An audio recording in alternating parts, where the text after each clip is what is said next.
Fantasy Football 2025 quarterback tiers. If you want a copy of these, just hit me up. I'll send them to you.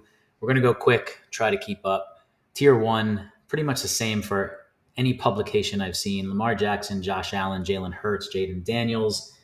I'm usually a late round quarterback guy, but we're in a position now where these four have separated themselves in terms of their combination of pass, rush, plus rushing TDs, especially when it comes to Allen and Hurts, separated from the pack, where it would take an injury of some sort for, at the very least, I'm not going to say Daniels is there yet because it's not a big enough sample size, but for the top three to not finish in the top six QBs, let's say, and probably higher than that.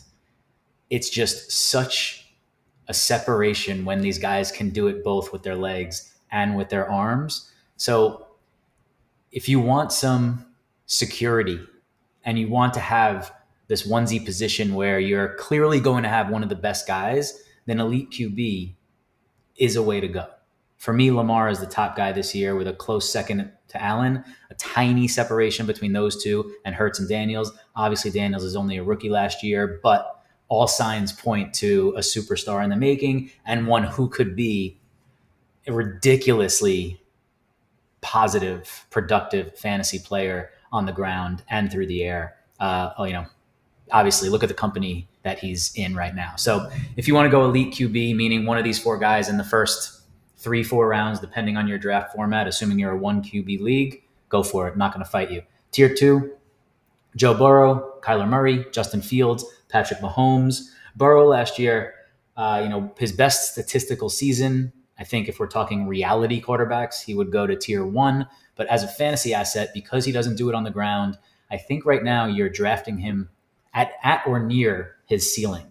I'm not sure he can improve much. Last year was kind of the perfect storm. He had the best receiver season, one of the best receiver seasons of all time with Jamar Chase. He needed to throw a ton. His offense was amazing. They put up a ton of points. They were down in a bunch of games. All those things might repeat, but that would probably get Burrow back to where he was last year, which is still, at best, probably the fifth best quarterback.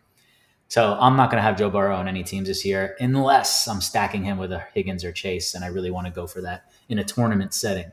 Kyler Murray, reality quarterback. I know there's a lot of knocks on him, and I get them all. But every time he plays, he's a top 8 to 10 QB. Again, it goes back to what you can do on the ground is so valuable, which brings us to Justin Fields playing in a certainly mediocre offense that's not going to put up a lot of points. But again, Fields, when he's the starter and on the field, because of his 50 to 75 rushing yards that are kind of baked in, that's like throwing another touchdown and a half.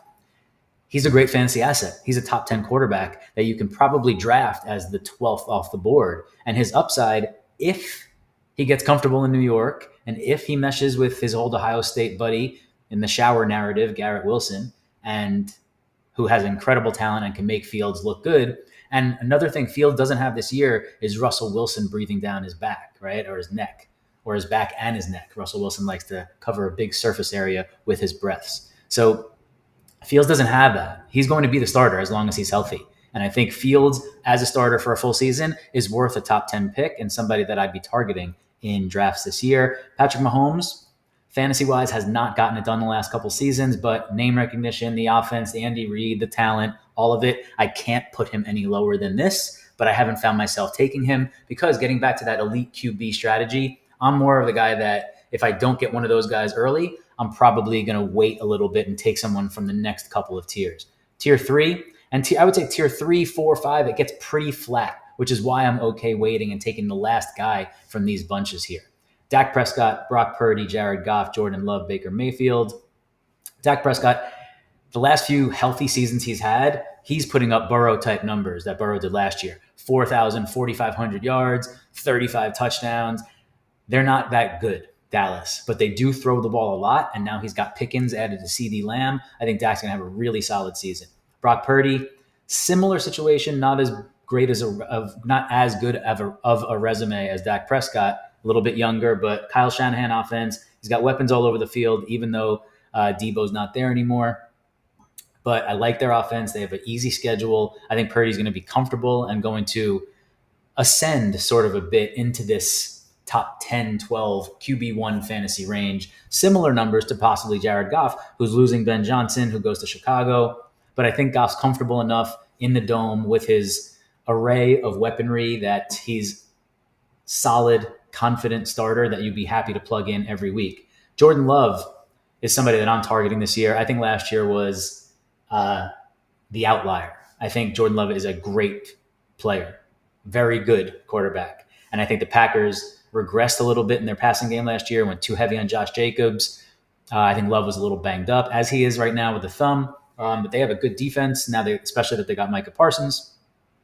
I like Love a lot, and he's coming off the board as like QB 20, and I have him here as, top 12, possibly QB 1. So he's someone that if I'm going to wait on QBs, he's somebody that I'm certainly targeting. Baker Mayfield, career season last year, really efficient, probably not sustainable. Loses Liam Cohen, Godwin hurt, although he's got the rookie, Emeka Egbuka, everybody's favorite rookie, just coming in and tearing up the preseason and practice training camp.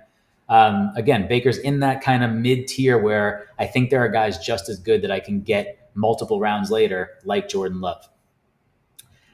And this is what I mean. Tiers 4, 5, and 6, we're just going to take them all together, and I don't have to talk through every single one of these guys, but there are a lot of guys on this screen right now that can play for me this year.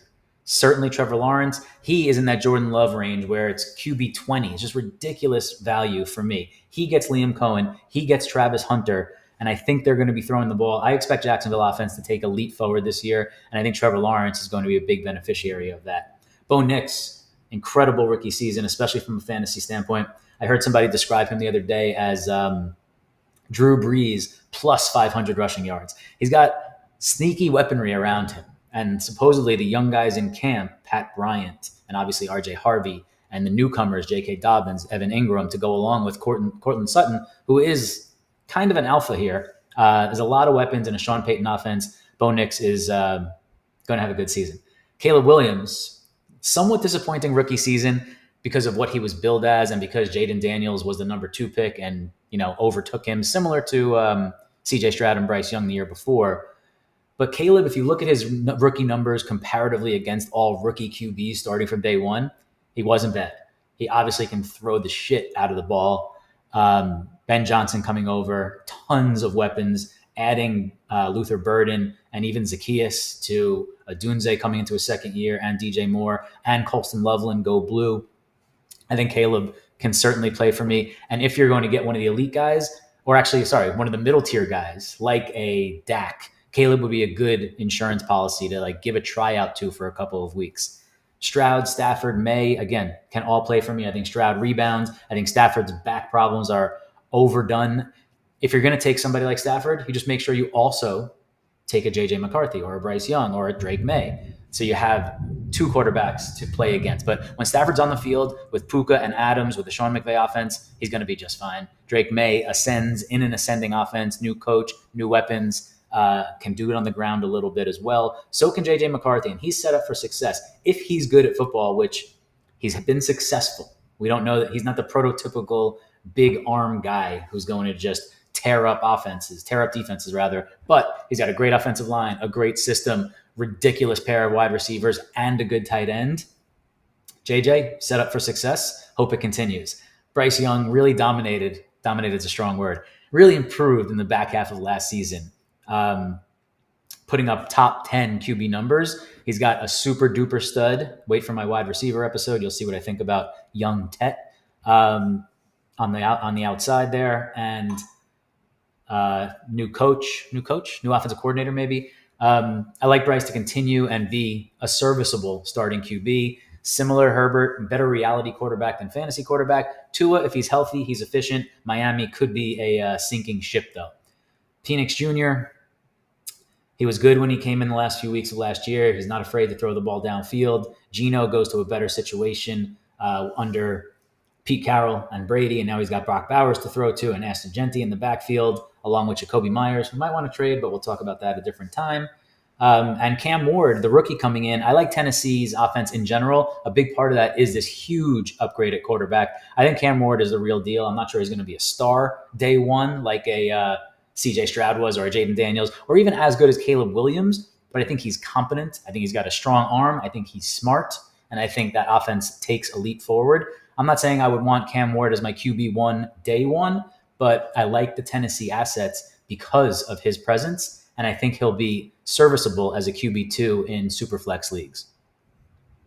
Back here, not much to talk about. Danny Jones, though, rosterable as an RB2. I think they're going to move the ball and run a lot of plays, and I think I like their weapons, especially the rookie Tyler Warren. You'll hear about that in my tight end episode. Jackson Dart, rookie. He has had the most impressive or unexpected impressive preseason. He may not start until week 7 or 10 or 12 or never if Russell Wilson does what Russell Wilson did 5 years ago.